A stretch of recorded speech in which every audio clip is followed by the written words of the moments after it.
From studios at the Milwaukee Journal-Sentinel, this is Fourth and State. State Senator Tim Cullen still thinks that lawmakers have a chance to pass both a venture capital bill and a bill to clarify rules about mining. We'll find out why on Fourth and State. I'm David Haynes. I'm the editorial page editor at the Milwaukee Journal-Sentinel. Welcome to Fourth and State. And I'm joined on Fourth and State today by Senator Tim Cullen of Janesville. Senator Cullen, welcome. Welcome. Good to be here. Senator Cullen is a Democrat, and he's working on a couple of initiatives now while the Democrats have control of the Senate on mining legislation and on legislation to create a venture capital fund for the state. Let's start with venture capital. Explain what this bill would do. What this bill would do would provide public money matched with already invested private money in startup companies, new ideas, people with just an idea, people with somewhere along the line of going from an idea to a business that employs people, but they lack the time to get there is going to take a lot longer because of the lack of capital. And so it's public capital to help with that, but with very much the hope that the public capital and the sign to the rest of the country that Wisconsin cares that out-of-state private capital will come into Wisconsin more than it has because they see our commitment. And the way it would work, as I understand it, is the state would create a fund of funds, which means a pool of money, maybe $100 million, maybe a couple $100 million, and then that would be invested in venture capital funds that would have some mandate to invest in Wisconsin companies. Do I have that right? Well, we would not create a fund of funds. We would hire an existing fund of funds, a manager to oversee an existing create a fund Wisconsin fund. Yeah. Okay. But the bottom line is that we don't want to micromanage what they do, but that at the end of the day, the amount of public money they have, at least that amount of money has to be invested by them in Wisconsin. And the idea is that if you get more startups, you get more money invested in good ideas here, that's where the jobs are coming from. That's where the jobs are coming from, and it's really a clear acknowledgement that our old economy is not going to come back, and we're going to grow with new ideas for goods or services, which are going to be new companies, which are going to employ people in jobs that don't exist today. And last year there was a lot of debate about this, but in the end the bill didn't pass. One of the concerns, mostly a debate between Republicans in the Assembly and in the Senate, was over certified capital companies, or CAPCOs. CAPCOs, in large part, the approach has been somewhat discredited in Wisconsin. Do you think that might come back, might reemerge as part of this debate? Well, any effort that has 9 lobbyists usually doesn't go away forever, so I'm not surprised that it might raise its head again, but I really think it's a non-starter in the Senate among Senate Republicans as well as Democrats. Okay. And that was one of the real problems last session. They shouldn't be in this bill. We tried it once. It was not a good story about what happened in the 90s, and we can do this right and accomplish what we want to accomplish and not have CAPCOs in. Now, other states have done it, and you've said that there are 3 potential funding sources that you would look at. Why don't you explain how that would work? Well, at the end of the day, first of all, people always talk about revenues and stuff. This is going to be Wisconsin citizens' tax money. No matter how you cut it, we got to say that up front. But where it comes from, it could come directly from the general fund, called GPR, the General Purpose Revenue.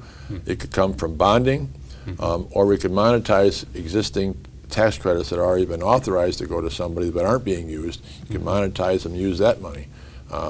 And where the money comes from matters to me, but I don't think it's really a deal breaker. I think my first choice is bonding, but that to me, the money will come from the taxpayer, one vehicle or another. To me, the key thing is how do we have a process set up which is not micromanaged by the government, but does not have politics in it. And you've talked about the State of Wisconsin Investment Board having a role. How do you envision that working? Well, first of all, not touching their money. No interest, and it's not our money to be messing with. So SWIB money, which manages retirement money for state employees around the state, you're not talking about using any of that money that's paid to benefits. You're talking about using their expertise to help manage this fund, as I understand it. We're not going to touch a dime of their $87 billion. It's their money. But their managers invest some of that money in venture capital today. Right. And so they have expertise there. But they have the really combination to me of expertise and a reputation of not being political. So we have there in Wisconsin, right there near the Capitol, we have the talent and the expertise to help set this up and help oversee it in a way that I think can give the voters and taxpayers the most confidence that it's being run straight up. And now let's move to the mining bill. There was a mining bill last year. It eventually did not pass, in large part because of a lot of disagreement between environmentalists on one side, Democrats largely, and Republicans who were pushing for it. What makes you think that, one, do we need a mining bill, and two, makes you think that it's worth a second go? Well, first of all, we have a mining bill. We have a mining law in Wisconsin today. There was a mine up in Flambeau that was a copper mine. It wasn't an iron ore mine like the one we were talking about last year.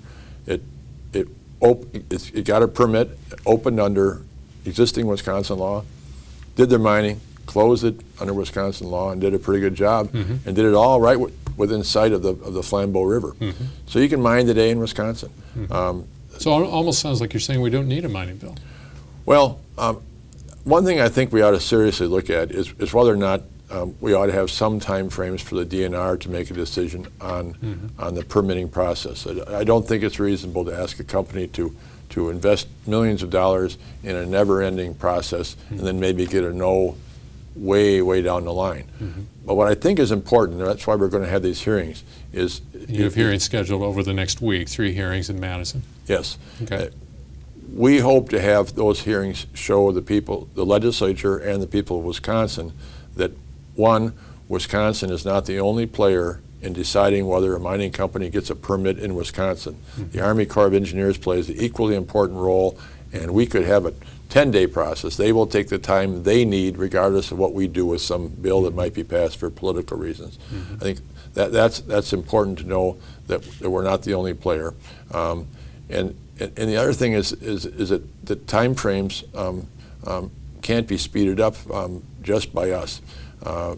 And because Army Corps is involved. Army Corps is involved. EPA to some degree. EPA is involved, and if the tribe or if the mine affects tribal lands, Native American tribes have very clear legal rights. They have their own federally approved water quality standards. They are a player. So, 2 things: we are not the only player who decides this, and secondly, if we pass unreasonably short time limits, they will be irrelevant because the Army Corps of Engineers will then take the time they need to get a permit approved. So what do you think a mining bill could accomplish?